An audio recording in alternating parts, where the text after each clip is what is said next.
Hi, Heather here. In our last couple of videos, we have seen how God created us for partnership with Him and with one another, all for His glory.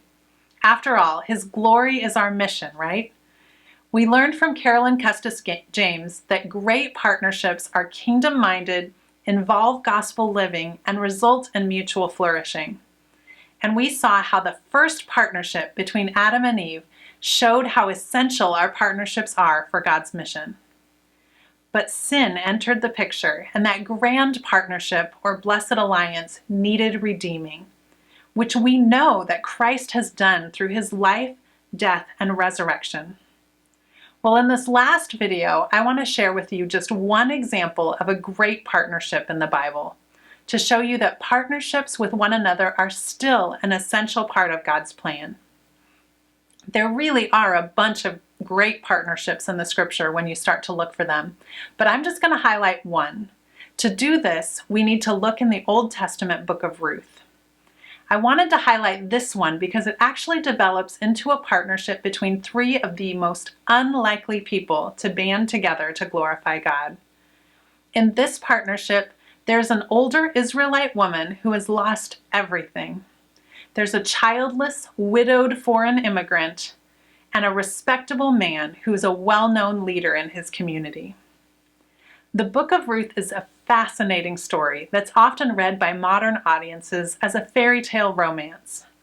But really, when read in its cultural and literary context, this story shows a much deeper and much more fascinating plot of sacrifice and partnership. If you want to dive deeper into the explanation of this story, pick up Carolyn Custis James's book, The Gospel of Ruth. Or better yet, join one of Women's Development Track's book groups on this study.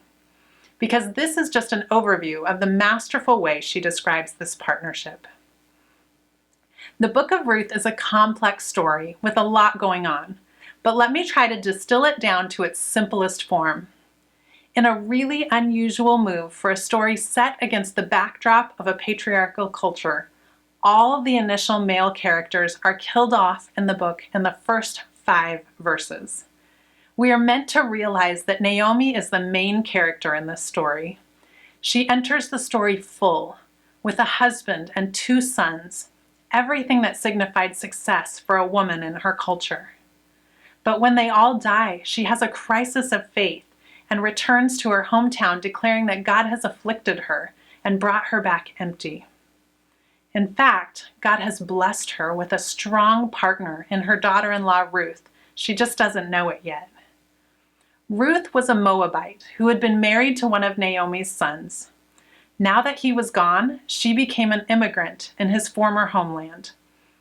Ruth had just become a follower of Yahweh, but she already understood partnership and its hallmark, gospel living. With famous lines that we often hear at weddings, she completely committed herself to Naomi and to Naomi's best interests. It was this commitment that emboldened Ruth in her unusual requests to Boaz.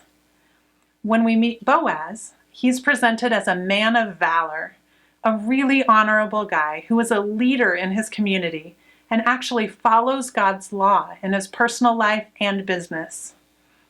He's most likely older and already established with a family and an estate of his own. We don't have time to go into all the complexities of Boaz's situation, but there are 3 Old Testament laws that come into play in this story. A law about allowing gleaners into your fields, a kinsman redeemer law that has to do with buying back land that has been lost by a relative, and a law called the Levirate law, which has to do with bearing and bringing up a son for a brother that has died. With respect to each of these laws, Boaz was either in compliance with the letter of the law or was not bound by the law because he wasn't the closest relative. Again, he was an honorable guy. However, through Ruth, God asked for even more. He asked Boaz to be kingdom-minded. Ruth boldly asks Boaz to fulfill the spirit of these laws for the sake of Naomi. She asks him to feed the poor and to rescue the family and property of Elimelech, Naomi's deceased husband. more than what the law required, but what a strong partner like Ruth sees that Naomi needs. Despite the cost of what she's asking, and it was significant, the fact that he had no legal obligation to do what she asks, Boaz joins Ruth in partnership for Naomi's good.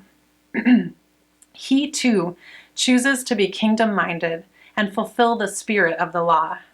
He too chooses gospel living and considers Naomi's needs as more important than his own family resources.